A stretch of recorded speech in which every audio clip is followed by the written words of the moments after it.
بسم الله الرحمن الرحيم. وما لي لا أعبد الذي فطرني وإليه ترجعون أأتخذ من دونه آلهة إن يردني الرحمن بضر لا تغن عني شفاعتهم شيئا ولا ينقذون إني إذا لفي ضلال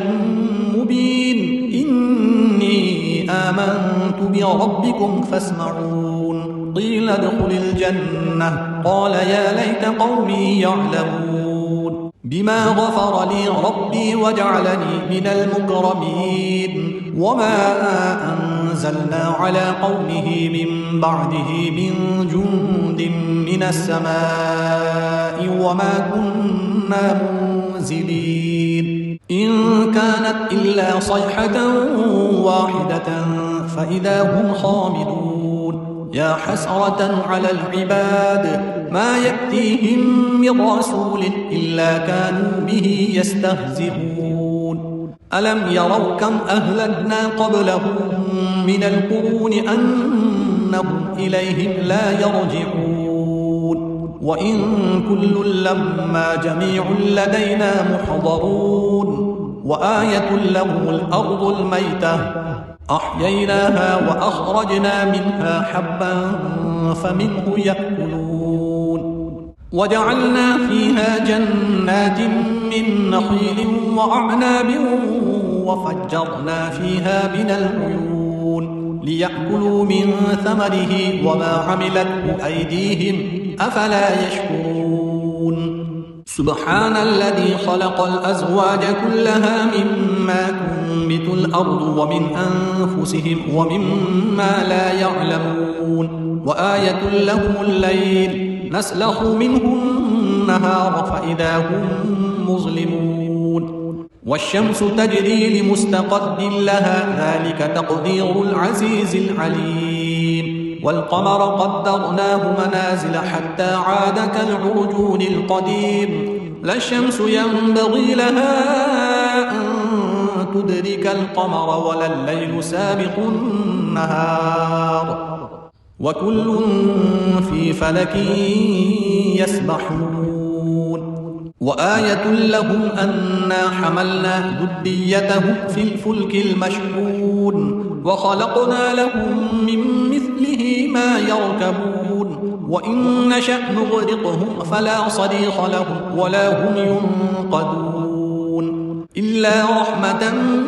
منا ومتاعا إلى حين وإذا قيل لهم اتقوا ما بين أيديكم وما خلفكم لعلكم ترحمون وما تأتيهم من آية من آيات ربهم إلا كانوا عنها معرضين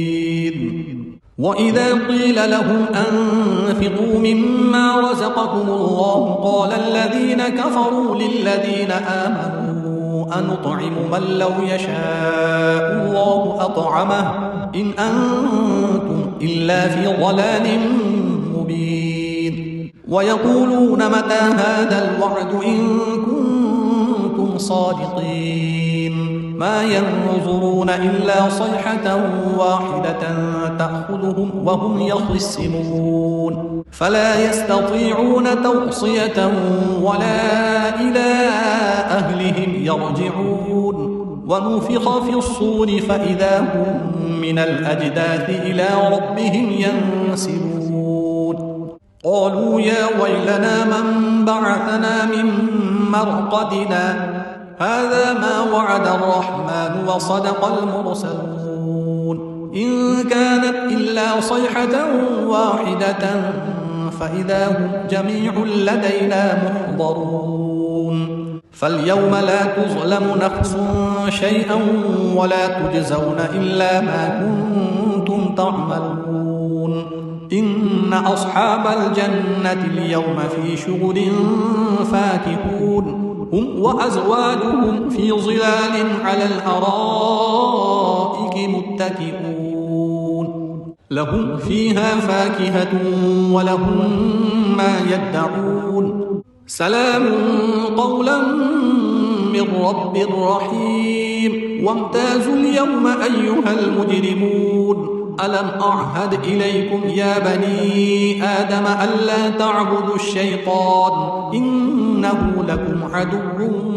مبين وأن اعبدوني هذا صراط مستقيم ولقد أضل منكم جبلا كثيرا أفلم تكونوا تعقلون هذه جهنم التي كنتم توعدون اصلوها اليوم بما كنتم تكفرون اليوم نختم على أفواههم وتكلمنا أيديهم وتشهد أرجلهم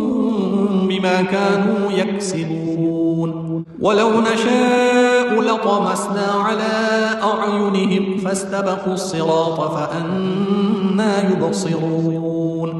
ولو نشاء لمسخناهم على مكانتهم فما استطاعوا مضيا ولا يرجعون ومن نعمره ننكسه في الخلق أفلا يعقلون وما علمناه الشعر وما ينبغي له إن هو إلا ذكر وقرآن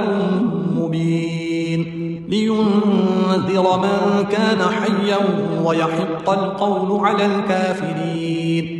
أولم يروا أنا خلقنا لهم مما عملت أيدينا أنعاما فهم لها مالكون وذللناها لهم فمنها ركوبهم ومنها يأكلون ولهم فيها منافع ومشارب أفلا يشكرون واتخذوا من دون الله آلهة لعلهم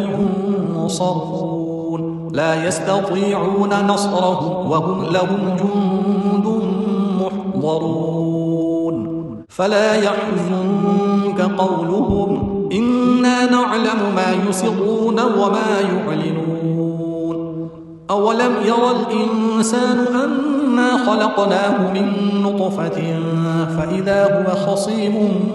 مبين وضرب لنا مثلا ونسي خلقه قال من يحيي العظام وهي رميم قل يحييها الذي أنشأها أول مرة وهو بكل خلق عليم الذي جعل لكم من الشجر الأخضر نارا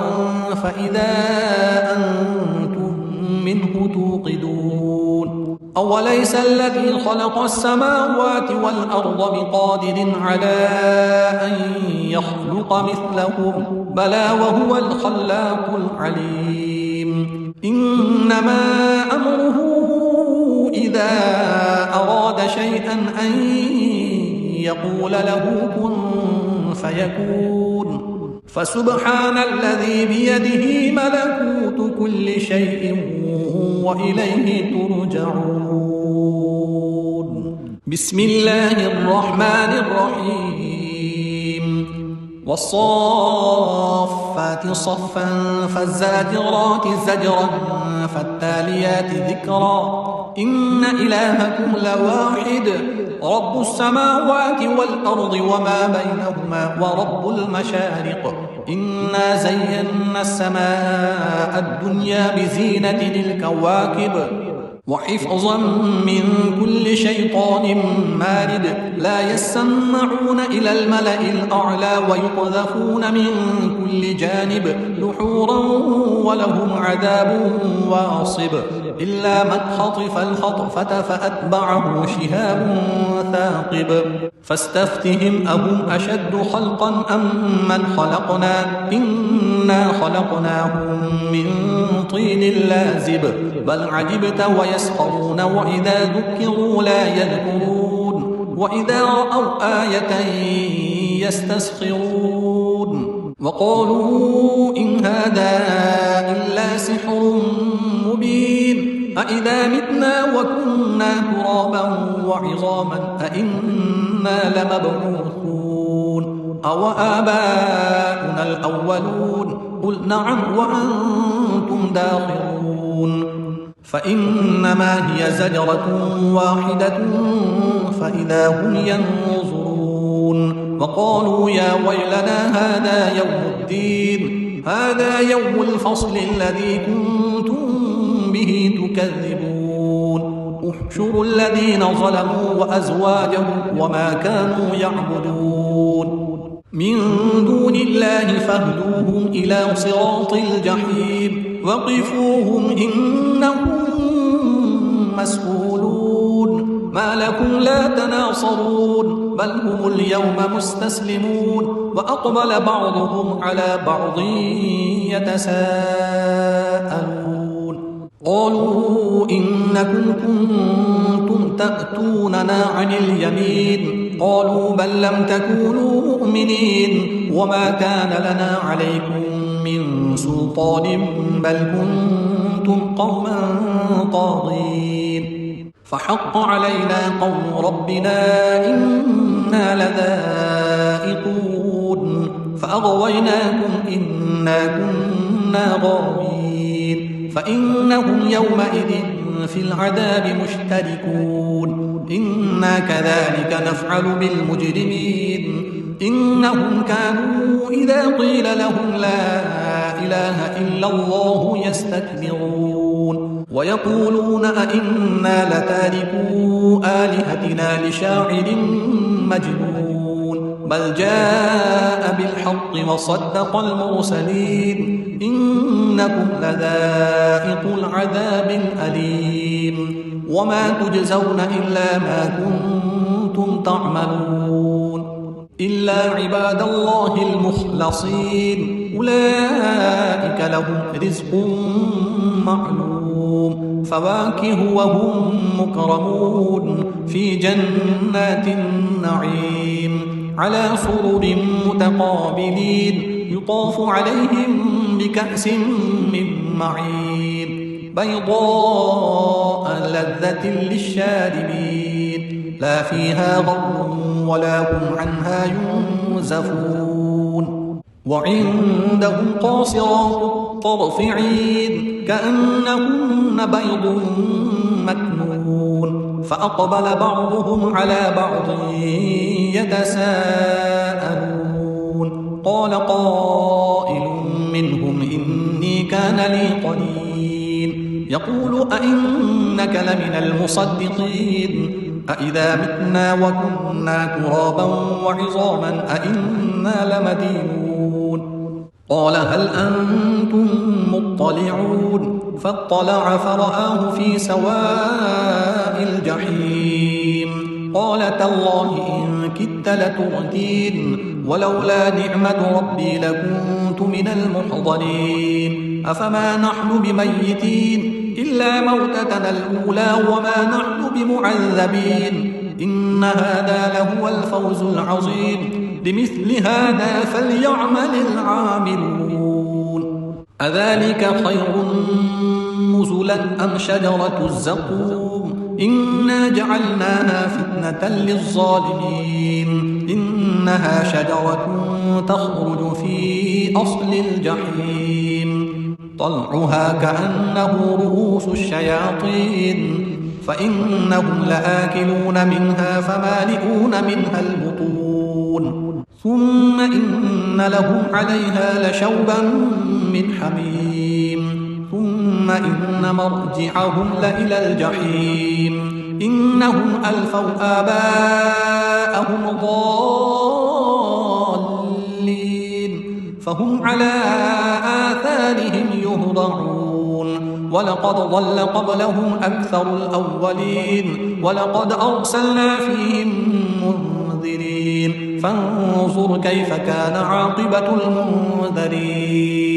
إلا عباد الله المخلصين ولقد نادانا نوح فلنعم المجيبون ونجيناه وأهله من الكرب العظيم وجعلنا ذريته هم الباقين وتركنا عليه في الآخرين سلام على نوح في العالمين إنا كذلك نجزي المحسنين إنه من عبادنا المؤمنين ثم أغرقنا الآخرين وإن من شيعته لإبراهيم إذ جاء ربه بقلب سليم إذ قال لأبيه وقومه ماذا تعبدون أئفكا آلهة دون الله تريدون فما ظننتم برب العالمين فنظر نظرة في النجوم فقال إني سقيم فتولوا عنه مدبرين فراغ إلى آلهتهم فقال ألا تأكلون ما لكم لا تنطقون فراغ عليهم ضربا باليمين فأقبلوا إليه يزفون قال أتعبدون ما تنحتون والله خلقكم وما تعملون قالوا ابنوا له بنيانا فألقوه في الجحيم فأرادوا به كيدا فجعلناهم الأسفلين وقال إني ذاهب إلى ربي سيهدين رب هب لي من الصالحين فبشرناه بغلام حليم فلما بلغ معه السعي قال يا بني إني أرى في المنام أني أذبحك فانظر ماذا ترى قال يا أبت افعل ما تؤمر ستجدني إن شاء الله من الصابرين فلما أسلما وتله للجبين وناديناه أن يا إبراهيم قد صدقت الرؤيا إنا كذلك نجزي المحسنين إن هذا لهو البلاء المبين وفديناه بذبح عظيم وتركنا عليه في الآخرين سلام على إبراهيم كذلك نجزي المحسنين إنه من عبادنا المؤمنين وبشرناه بإسحاق نبيا من الصالحين وباركنا عليه وعلى إسحاق ومن ذريتهما محسن وظالم لنفسه مبين ولقد مننا على موسى وهارون ونجيناهما وقومهما من الكرب العظيم ونصرناهم فكانوا هم الغالبين وآتيناهما الكتاب المستبين وهديناهما الصراط المستقيم وتركنا عليهما في الآخرين سلام على موسى وهارون إنا كذلك نجزي المحسنين إنهما من عبادنا المؤمنين وإن إلياس لمن المرسلين إذ قال لقومه ألا تتقون أتدعون بعلا وتذرون أحسن الخالقين الله ربكم ورب آبائكم الأولين فكذبوه فإنهم لمحضرون إلا عباد الله المخلصين وتركنا عليه في الآخرين سلام على الياسين إنا كذلك نجزي المحسنين إنه من عبادنا المؤمنين وإن لوطا لمن المرسلين إذ نجيناه وأهله أجمعين إلا عجوزا في الغابرين ثم دمرنا الآخرين وإنكم لتمرون عليهم مصبحين وبالليل أفلا تعقلون وإن يونس لمن المرسلين إذ أبق إلى الفلك المشحون فساهم فكان من المدحضين فالتقمه الحوت وهو مليم فلولا أنه كان من المسبحين للبث في بطنه إلى يوم يبعثون فنبذناه بالعراء وهو سقيم وأنبتنا عليه شجرة من يقطين وأرسلناه إلى 100,000 أو يزيدون فآمنوا فمتعناهم إلى حين فاستفتهم ألربك البنات ولهم البنون أم خلقنا الملائكة إناثا وهم شاهدون ألا إنهم من إفكهم ليقولون ولد الله وإنهم لكاذبون أصطفى البنات على البنين ما لكم كيف تحكمون أفلا تذكرون أم لكم سلطان مبين فأتوا بكتابكم إن كنتم صادقين وجعلوا بينه وبين الجنة نسبا ولقد علمت الجنة إنهم لمحضرون سبحان الله عما يصفون إلا عباد الله المخلصين فإنكم وما تعبدون ما أنتم عليه بفاتنين إلا من هو صال الجحيم وما منا إلا له مقام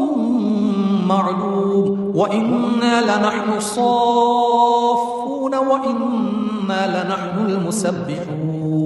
وإن كانوا ليقولون لو أن عندنا ذكرا من الأولين لكنا عباد الله المخلصين فكفروا به فسوف يعلمون ولقد سبقت كلمتنا لعبادنا المرسلين إنهم لهم المنصورون وإن جندنا لهم الغالبون فتول عنهم حتى حين وأبصرهم فسوف يبصرون أفبعذابنا يستعجلون فإذا نزل بساحتهم فساء صباح المنذرين وتول عنهم حتى حين وأبصر فسوف يبصرون سبحان ربك رب العزة عما يصفون وسلام على المرسلين والحمد لله رب العالمين بسم الله الرحمن الرحيم صاد والقرآن ذي الذكر بل الذين كفروا في عزة وشقاق كم أهلكنا من قبلهم من قرن فنادوا ولا تحين مناص وعجبوا أن جاءهم منذر منهم وقال الكافرون هذا ساحر كذاب أجعل الآلهة إلها واحدا إن هذا لشيء عجاب وانطلق الملأ منهم أن امشوا واصبروا على آلهتكم إن هذا لشيء يراد ما سمعنا بهذا في الملة الآخرة إن هذا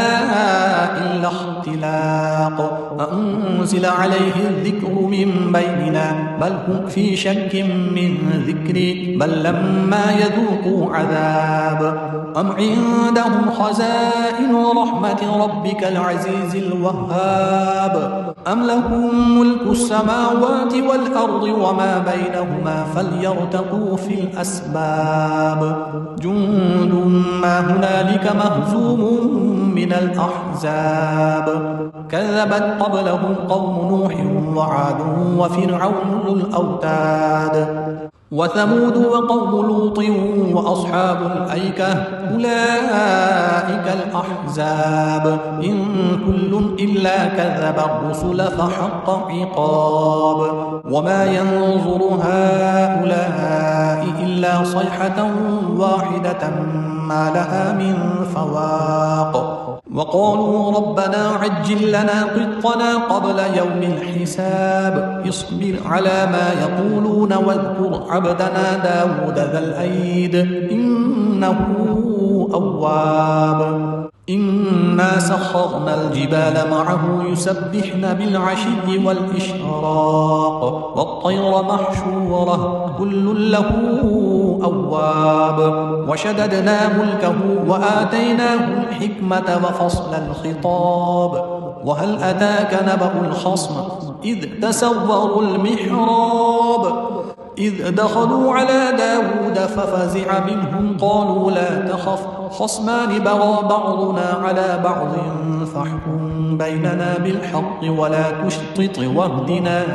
إلى سواء الصراط إن هذا أخي له 99 نعجة ولي نعجة واحدة فقال أكفلنيها وعزني في الخطاب قال لقد ظلمك بسؤال نعجتك إلى نعاجه وإن كثيرا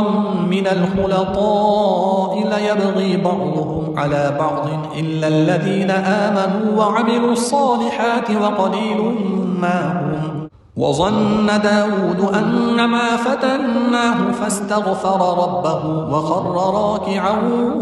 وأناب فغفرنا له ذلك وإن له عندنا لزلفى وحسن مآب. يا داود إنا جعلناك خليفة في الأرض فاحكم بين الناس بالحق ولا تتبع الهوى فيضلك عن سبيل الله. إن الذين يضلون عن سبيل الله لهم عذاب شديد بما نسوا يوم الحساب. وما خلقنا السماء والأرض وما بينهما باطلا ذلك ظن الذين كفروا فويل للذين كفروا من النار. أم نجعل الذين آمنوا وعملوا الصالحات كالمفسدين في الأرض أم نجعل المتقين كالفجار. كتاب أنزلناه إليك مبارك ليدبروا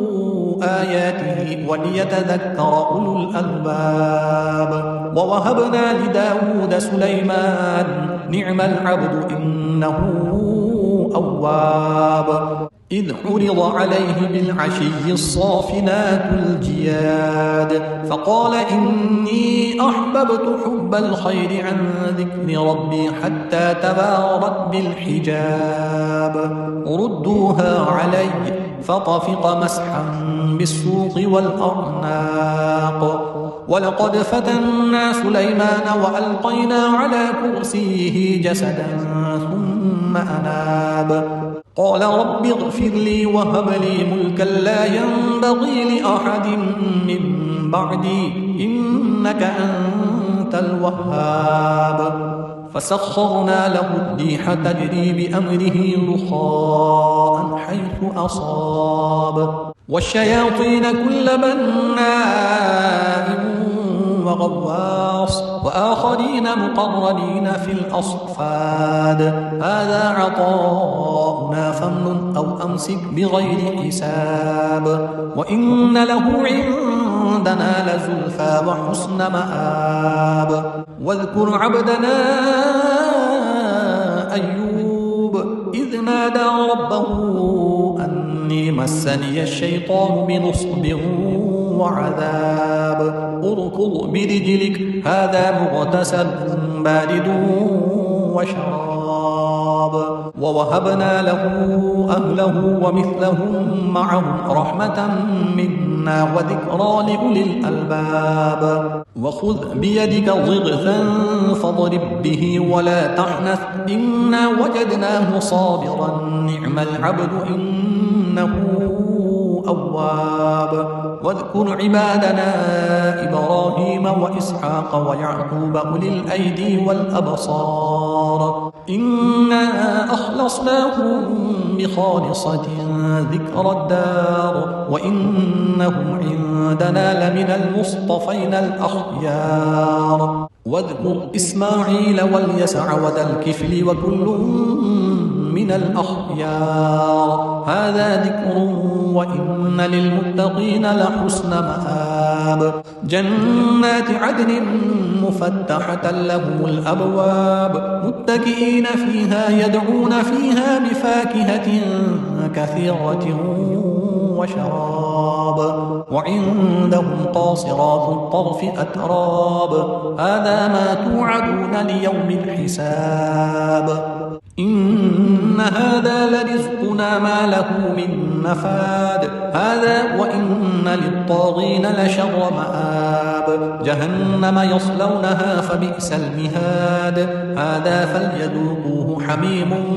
وغساق وآخر من شكله أزواج. هذا فوج مقتحم معكم لا مرحبا بهم إنهم صالوا النار. قالوا بل أنتم لا مرحبا بكم أنتم قدمتموه لنا فبئس القرار. قالوا ربنا من قدم لنا هذا فزده عذابا ضعفا في النار. النار وقالوا ما لنا لا نرى رجالا كنا نعدهم من الأشرار أتخذناهم سخريا أم زاغت عنهم الأبصار إن ذلك لحق تخاصم أهل النار قل إنما أنا منذر وما من إله إلا الله الواحد القهار رب السماوات والأرض وما بينهما العزيز الغفار قل هو نبأ عظيم أنتم عنه معرضون ما كان لي من علم بالملأ الأعلى إذ يختصمون إن يوحى إلي إلا أنما أنا نذير مبين إذ قال ربك للملائكة إني خالق بشرا من طين فإذا سويته ونفخت فيه من روحي فقعوا له ساجدين فسجد الملائكة كلهم أجمعون إلا إبليس استكبر وكان من الكافرين قال يا إبليس ما منعك أن تسجد لما خلقت بيدي أستكبرت أم كنت من العالين قال أنا خير منه خلقتني من نار وخلقته من طين قال فاخرج منها فإنك رجيم وإن عليك لعنتي إلى يوم الدين قال رب فأنظرني إلى يوم يبعثون قال فإنك من المنظرين إلى يوم الوقت المعلوم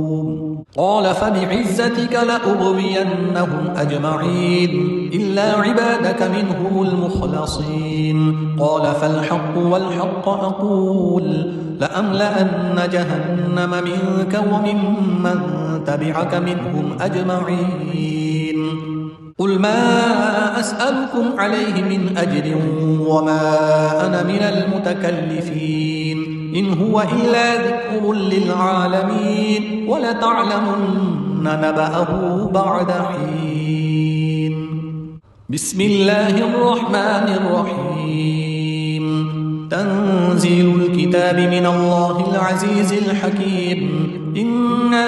أنزلنا إليك الكتاب بالحق فاعبد الله مخلصا له الدين ألا لله الدين الخالص والذين اتخذوا من دونه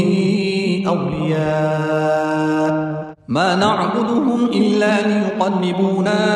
إلى الله زلفى إن الله يحكم بينهم فيما هم فيه يختلفون إن الله لا يهدي من هو كاذب كفار لو أراد الله أن يتخذ ولدا لاصطفى مما يخلق ما يشاء سبحانه هو الله الواحد القهار خلق السماوات والأرض بالحق يكور الليل على النهار ويكور النهار على الليل وسخر الشمس والقمر كل يجري بأجل مسمى ألا هو العزيز الغفار خلقكم من نفس واحدة ثم جعل منها زوجها وأنزل لكم من الأنعام 8 أزواج يخلقكم في بطون أمهاتكم خلقا من بعد خلق في ظلمات 3 ذلكم الله ربكم له الملك لا إله إلا هو فأنا تصرفون إن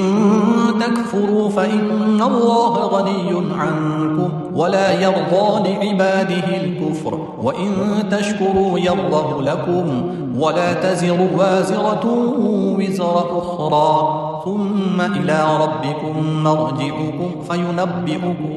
بما كنتم تعملون إنه عليم بذات الصدور وإذا مس الإنسان ضر دعا ربه منيبا إليه ثم إذا خوله نعمة منه نسي ما كان يدعو إليه من قبل وجعل لله أندادا ليضل عن سبيله قل تمتع بكفرك قليلا إنك من أصحاب النار أمن هو قانت آناء الليل ساجدا وقائما يحذر الآخرة ويرجو رحمة ربه قل هل يستوي الذين يعلمون والذين لا يعلمون إنما يتذكر أولو الألباب قل يا عبادي الذين آمنوا اتقوا ربكم للذين أحسنوا في هذه الدنيا حسنة وأرض الله واسعة إنما يوفى الصابرون أجرهم بغير حساب قل إني أمرت أن أعبد الله مخلصا له الدين وأمرت لأن أكون أول المسلمين قل إني أخاف إن عصيت ربي عذاب يوم عظيم قل الله أعبد مخلصا له ديني فاعبدوا ما شئتم من دونه قل إن الخاسرين الذين خسروا أنفسهم وأهليهم يوم القيامة ألا ذلك هو الخسران المبين لهم من فوقهم ظلل من النار ومن تحتهم ظلل ذلك يخوف الله به عباده يا عباد فاتقون والذين اجتنبوا الطاغوت أن يعبدوها وأنابوا إلى الله لهم البشرى فبشر عباد الذين يستمعون القول فيتبعون أحسنه أولئك الذين هداهم الله وأولئك هم أولو الألباب أفمن حق عليه كلمة العذاب أفأنت تنقذ من في النار لكن الذين اتقوا ربهم لهم غرف من فوقها غرف مبنية تجري من تحتها الأنهار وعد الله لا يخلف الله الميعاد ألم تر أن الله أنزل من السماء ماء فسلكه ينابيع في الأرض ثم يخرج به زرعا مختلفا ألوانه ثم يهيج فتراه مصفرا ثم يجعله حطاما إن في ذلك لذكرى لأولي الألباب أفمن شرح الله صدره للإسلام فهو على نور من ربه فويل للقاسية قلوبهم من ذكر الله أولئك في ضلال مبين الله نزل أحسن الحديث كتابا متشابها مثانية تقشعر منه جلود الذين يخشون ربهم ثم تلين جلودهم وقلوبهم إلى ذكر الله ذلك هدى الله يهدي به من يشاء ومن يضلل الله فما له من هاد أفمن يتقي بوجهه سوء العذاب يوم القيامة وقيل للظالمين ذوقوا ما كنتم تكسبون كذب الذين من قبلهم فأتاهم العذاب من حيث لا يشعرون فأذاقهم الله الخزي في الحياة الدنيا ولعذاب الآخرة أكبر لو كانوا يعلمون ولقد ضربنا للناس في هذا القرآن من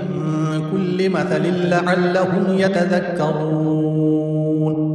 قرآنا عربيا غير ذي عوج لعلهم يتقون ضرب الله مثلا رجلا فيه شركاء متشاكسون ورجلا سلما لرجل هل يستويان مثلا الحمد لله بل أكثرهم لا يعلمون إنك ميت